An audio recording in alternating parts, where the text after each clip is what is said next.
What is the goal of human life?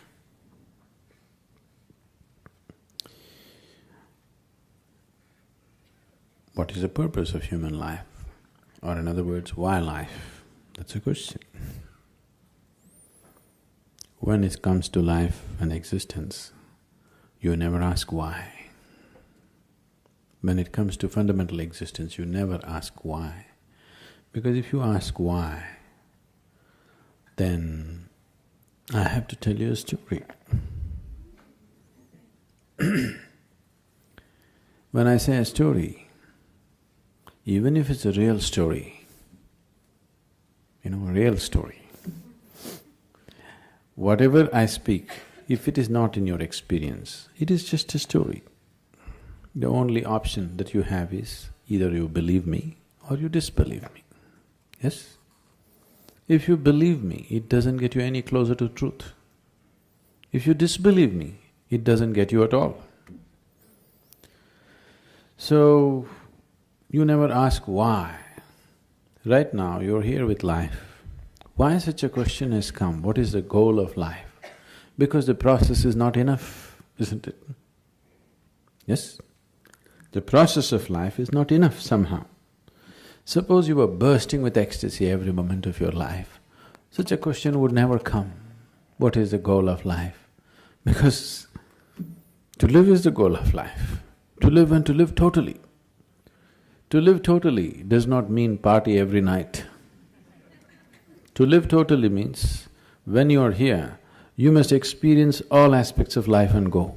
Whatever this is, every aspect of what this is must come into your experience before you fall dead, isn't it so? Yes? This must happen, isn't it so, for every human being? Or do you want to just experience 10% of you and go away? You must experience what this life is totally, isn't it? Before you go, you must experience this. If you do experience that, then such questions will never arise in your mind because that's not the way existence is. Logically, your question is very correct. Okay, I'm living here, what is the goal of my life?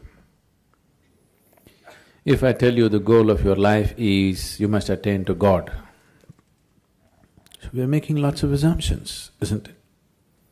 We're making assumptions about various things which are not yet in our experience, isn't it? The moment you make assumptions about things which are not in your experience, you will become hallucinatory. 99% of the world's religion is hallucinatory, please see. Because you're assuming things that are not in your experience and working with that which you have assumed. The moment you give power to things that you have assumed, your mind will just fly off into all types of imagination and it'll be more real than real.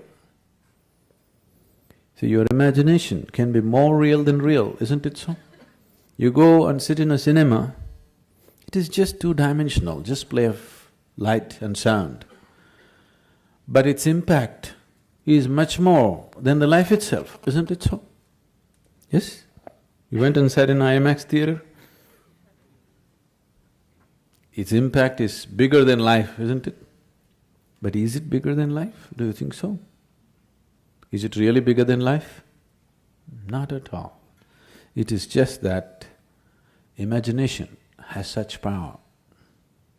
Imagination, thought, emotion, all these things are a way to pave the way. Now I have a thought, I want to go to New York. This paves the way. Once I say, I want to go to New York, now, okay, how to go, shall I buy the ticket, shall I walk it, what shall I do, shall I drive? It's paving the way. But if I sit here and go on thinking New York, I'll never make it. Thought is not a reality that takes you there. It only paves the way, it makes you willing, that's all. Yes? Thought and emotion only makes you willing, it's never the real thing. But once you start giving too much significance to your thought and emotion, it starts seeming like as if it's the real thing. More real than the real. What you're thinking in your head is more real than what's around you, isn't it so? Yes? That's the whole problem with life right now, that your thought and emotion has become a bigger reality than reality itself. Now, this is like, if you go probably in the countryside, there'll be… what do you call them? We call them handpost. What do you call them here? A handpost? What do you call it? Something… a marker? A signpost, okay? So, these are called handposts usually because they used to be made like hands at one time, like this it used to be. Have you seen them? Like this, it says, this way to New York. So, you go and sit on this and you think you're in New York. That's not New York, isn't it? So, thought is only a signpost. It points you in the direction you want to go, but it never takes you there, it cannot take you there. But people who think it is taking them there have become hallucinatory in such a way that even reality cannot get them out. Even if you poke them with a knife, they will not know, they're somewhere else. Their thought and emotion is far more important than that. This is a scourge which has taken humanity such a big way, such a big way.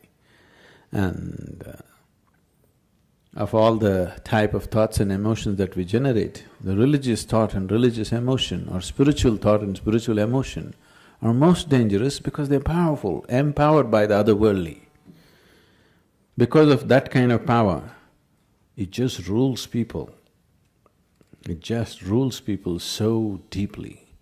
And we can always see that some other religion that you don't belong to, what stupidity, what nonsense they're doing, but what you're doing is just never visible, isn't it? Yes? Isn't it so? Isn't it happening every day?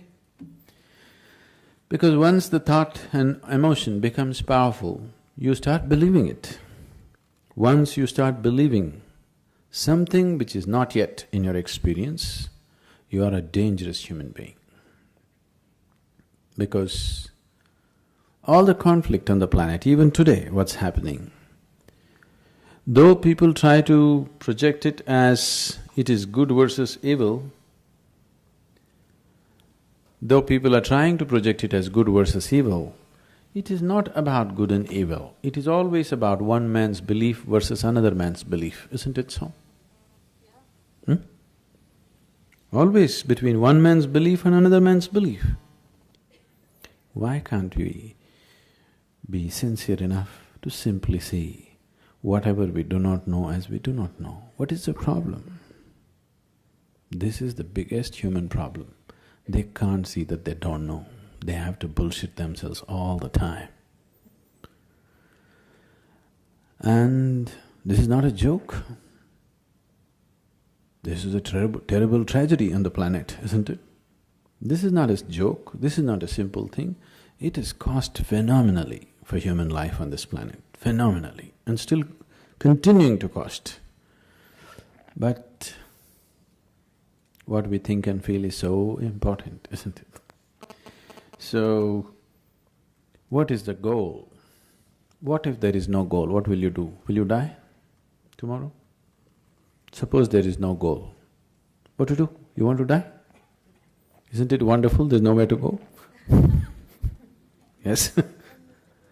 Isn't it really great? There's nowhere to go, you don't have to work your way to heaven, you can just live here happily. No, we are going to heaven. If you're so sure you're going to heaven, what are you waiting for? If you're so dead sure you're anyway going to heaven, what are you waiting for? I can't understand the logic. Huh?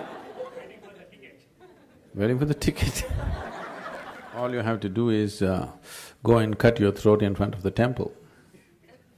You understand? Whichever is your favorite temple, it'll happen. People 100% believe after I die, I will go to the lap of God.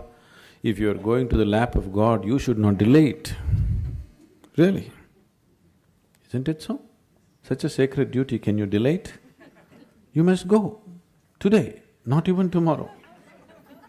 No, you want to live long. So why are you postponing such a wonderful opportunity? That's because you're full of bull. You tell yourself things which are not yet a reality for you. I'm not questioning whether these things exist, not exist, but it's not yet a reality for you. If you talk about things which are not yet a reality for you, to put it very bluntly, it just amounts to lying. This lying has cost phenomenally for individual human beings and for the whole humanity in a big way. For more on Sadhguru, visit www.ishafoundation.org.